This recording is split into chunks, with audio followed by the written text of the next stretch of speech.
On March 24th, the IRS announced that another 37 million stimulus payments had been disbursed.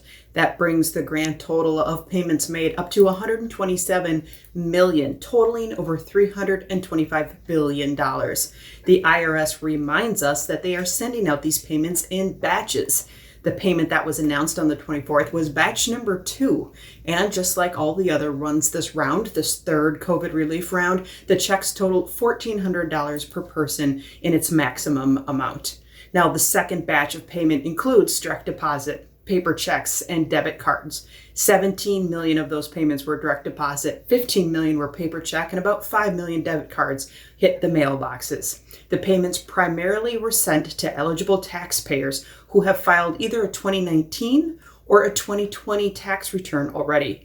Also included were people who successfully used that non-filer tool on the IRS website in either the first or second round of stimulus payments. That's capturing some of those non-taxpayers, those non-filers. Additional batches of checks will be sent in the coming weeks. The vast majority will be issued by direct deposit, and no action is needed by most taxpayers. But let's say you're someone that doesn't traditionally file a tax return, and you didn't file one for either 2019 or 2020, and you haven't used that non-filer portal. Well, that's where the coordination of agencies is going to come into play. The IRS and the Treasury have to work with the Social Security Administration, Veterans Affairs, and the Railroad Retirement Board to try to find updated contact information for beneficiaries to make sure they can get their stimulus payment. And in a separate video, we have statements by the Commissioner of the Social Security Administration addressing some of the delays in getting the stimulus payments to some of these beneficiaries.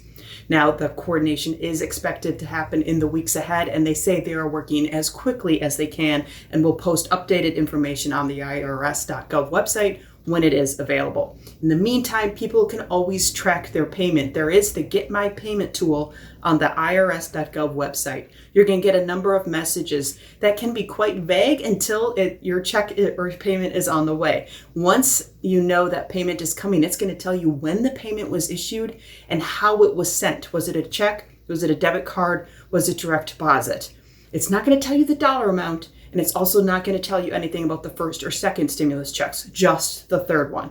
In the description below, more information on the Track My Payment tool and information from the IRS on how it's distributing these stimulus checks this third time around in their batches.